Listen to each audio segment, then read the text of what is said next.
Yeah. Okay. So, hey guys, quick little news bulletin before this video starts. I know. Don't yell at me. Don't yell at me. I'm just putting this news bulletin. I know you came for Redstone.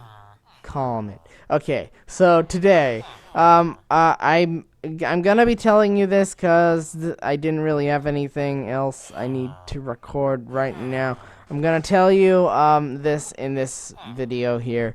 I have recently joined. Well, I've been invited to join and have followed up on the invitation to join the Clever Crew. I was invited by Wolfson. The Clever Crew is a new YouTube channel created by a bunch of guys. I don't know everyone in it yet, but I have to talk to them. But yeah, it was created. I was invited to join, so I might want to contact them. So if you look in the My Buddies column, which is where like other YouTubers put their featured channels, it's there. I'll also leave a link to it in this video descriptions in case you don't want to go there to find it. But yeah, you can also find it at any time in the My Buddies column. And I would just like to say that it would be really nice if you guys could go over there and support that as well. If you like my videos, you might like theirs. Minecraft is not strong on that channel, so yeah. There's a little X on my screen. Should probably get rid of that. There you go. Okay, so yeah, I know that the channel is not particularly strong. Yeah, the channel is very small right now, so it would be really nice if you guys could go over there and support it. If you like things other than Minecraft, I'm sure you probably play other things than Minecraft, then, you know, you could check it out. I've seen some of the videos on the channel. I could probably have watched all of them if I, had a little more patience. I'll probably watch the rest of them, but, yeah, so... so I've got to see more of the videos, but from what I've seen so far, the quality's pretty good, and I get free thumbnails because, they don't like not having thumbnails, and I don't know how to make thumbnails, so they put the videos I post on the channel, they put thumbnails on them for me, so, yes, they're nice. Okay, so they don't like not having thumbnails, and I don't know how to make thumbnails. Oh, that's something somebody could do. Show me how to make thumbnails. Okay, but yeah, guys, I don't want this to drag out and increase the length of the video too much and bore you, so I'm going to stop right there. It's just, that's pretty much the whole message. I joined the Clever Crew, and you can go check those guys out, because they're pretty awesome. And, well, let's just get on with the video.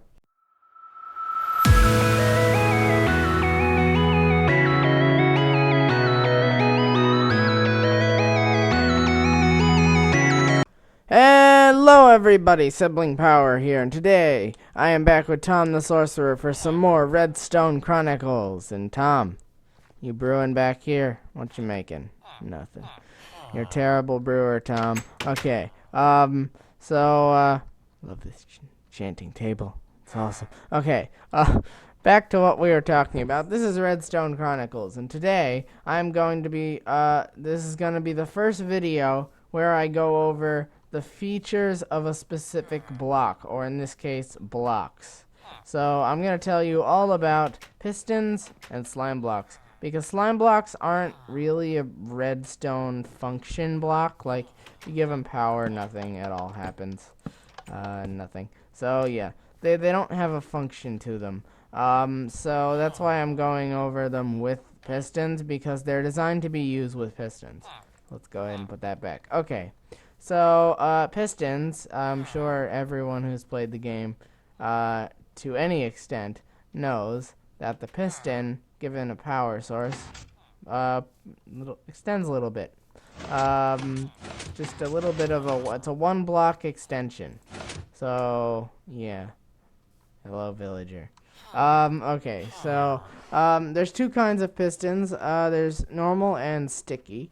The difference between normal and sticky is when normal pushes a block, it lets go of it and it leaves it there. and just pulls back. Sticky will hold on to the block at all costs, but it can't hold on to blocks through blocks. So like it can't hold on to that second block because it's not touching the piston. So that's pretty much how the pistons work. Okay. So yeah, that's not the end of the video though. It's not that simple.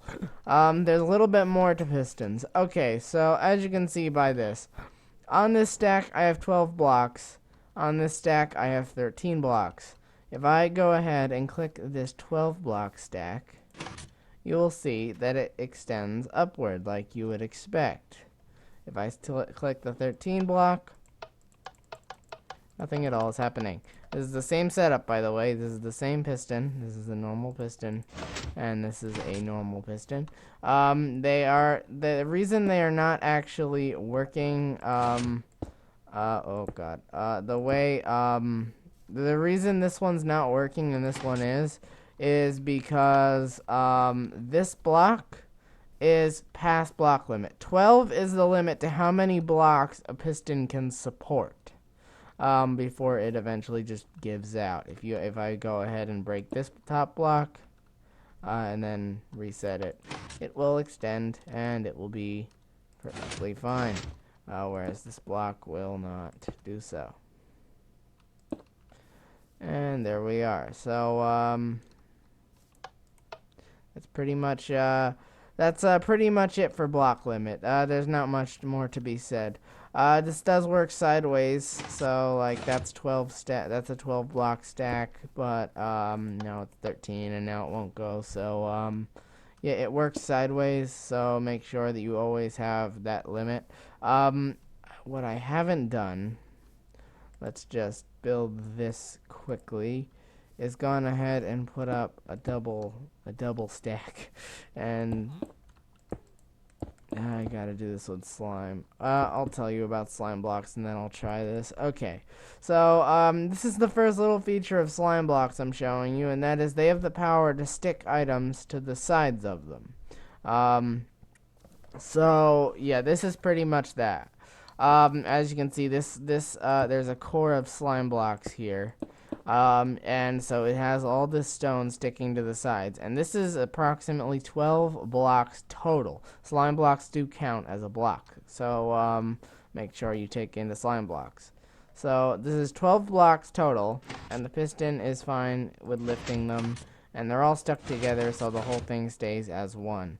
Whereas if I add one more to this, the limit will have been reached, and it can no longer function. So yeah, that's the limit right there.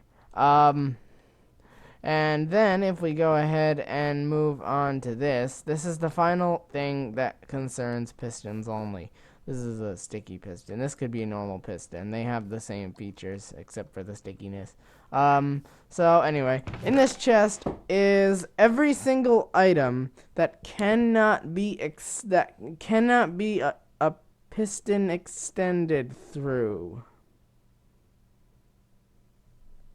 Words. Okay. So, this is every item in the game that a piston cannot push. But, I don't mean like the piston will break it, because if you do it with, let's say, flowers, the piston breaks them. No, that's not what these items, are. There are items that the piston breaks, but these are not those items. These are the items which literally, if I grab the obsidian and show you, a piston cannot even extend through. They're just too hard for the piston to get through. Banners, I was actually surprised when I did banners, because these things kind of look like flowers. Well, they don't look like flowers, but they have the same hitbox as flowers, so I thought they might just break, but nope, they just can't extend. Okay, so, yeah, any kind of banner. Anvils, I picture because they're heavy, I guess. Dispensers and droppers. Any items with inventories. So chests, strap chests, dispensers, banners, hoppers. I was surprised at note blocks, because these don't seem to have an inventory, but they can't be pushed either. It's weird. And daylight sensors, too. They don't have an inventory, but they can't be pushed. So, yeah. And, of course, because this has an inventory, that can't be pushed. So items with an inventory, or some weird blocks, like a bedrock because it's supposed to be indestructible. Signs because I guess because they can record text and that counts as an inventory maybe. I don't know. But pistons can be pushed. The reason they're in this chest is because under a very special circumstance, specifically the circumstance of getting powered, pistons can't be pushed once they're powered. They can be pushed when they are unpowered. So, boosh, boosh, boosh, boosh. Okay, that's pretty much the entirety of what can and cannot be pushed. So now what we're going to do is we're going to move on to the physical features of slime blocks, and also some stuff you can do with them. So slime blocks are found in the decoration menu, and they look like that. And they there's a few features with them. So I'm going to build a little bit of a walkway out of them.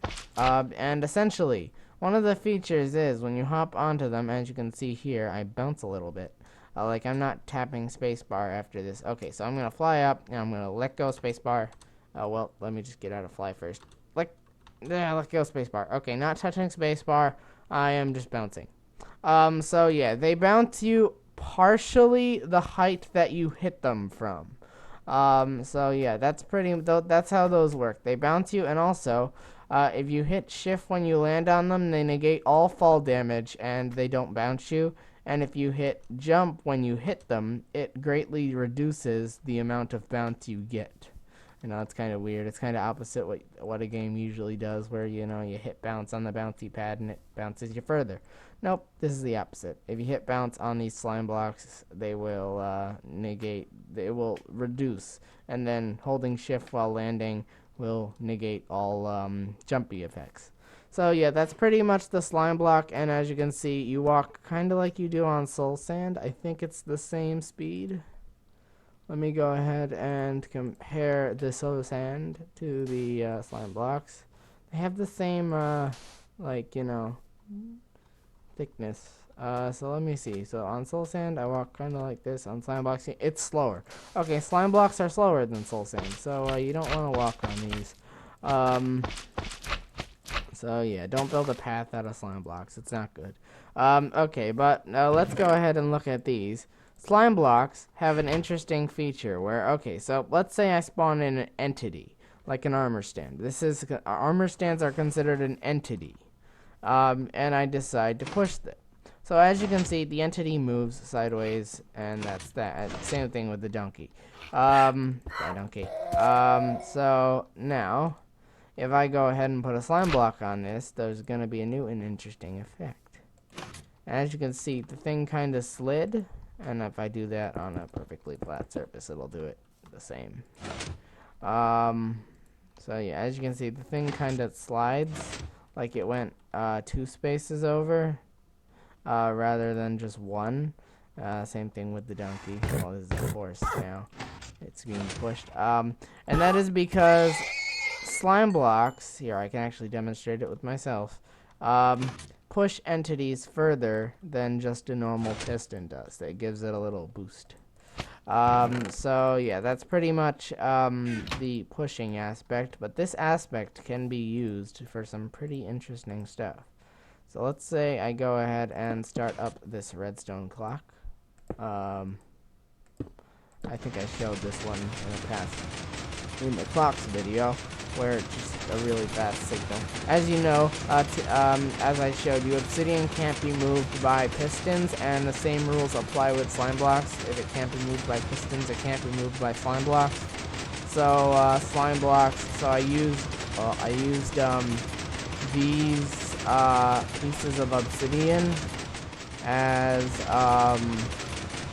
the base. Otherwise, it would be weird. If you use 4 pistons here, it wouldn't work, because 1 piston would be pushing and all the other pistons would be being picked up by the slime blocks, because they can be pulled because they're not retracted. It's weird. Okay, but essentially what I've created here is a fully functioning trampoline. If I walk onto this and jump a little bit, I will actually be, I'm not hitting spacebar at all, and I'm continuously being bounced up into the air, as long as I can stay on the thing. So yeah, it's pretty much, it's a trampoline. Sometimes you bounce a little higher, sometimes you bounce a little lower, and don't fall off or you will die. So yeah, that's pretty much what that does. So yeah, that's pretty much every feature of slime blocks. Now I'm gonna show you a little bit of an idea I came up with. I didn't see this online. This is something that I came up with. It's not pulled off online places, although it might have been included in a parkour map at one point, because it's a pretty simple idea. And that is that you're essentially going to use slime blocks to make an impossible jump. Like, you can't make this normally. Like, even if I try the absolute hardest, your character doesn't jump far enough. You need a jump boost to make this normally. However, slime blocks can actually provide you with a kind of jump boost. If you run at this right, and as you can see, they launched you further than your character can actually jump, and in a higher arc, so it can be used to get up to higher places. I didn't pull this offline. The idea came to me when I was playing a faction server, and my cousin built a slime block elevator, which means that it boosted you up into the next floor. Well, I don't know if he built it, or it might have been one of our faction guys, but anyway, I saw it in our faction base. I didn't build it, and I decided to see if I could use it for something else, and it does. It's used to make impossible jumps. So yeah, you can use it to get up to higher places or make impossible jumps. It's pretty interesting. But yeah, guys, that's pretty much the entirety of the pistons and slime blocks. I know that another thing you can do with pistons and slime blocks is make moving redstone machines that actually like move through the air, that aren't stationary, but I don't know how to do that. Unfortunately, there are probably videos on how to do that specific thing. It's very complicated, but because you have to have like redstone that activates the pistons and then tells them to retract at the proper time to be pushed. It's weird. And also, not to mention, it all has to be done off the ground, otherwise it won't move properly. So yeah, moving redstone's not easy. It looks weird too. So I can't show you it in the video, but you can do it. It's possible now with the slime blocks. But anyway, guys, thank you all for watching, and like and subscribe if you want to see more videos. And I guess I will see everyone in the next video. Goodbye, everyone.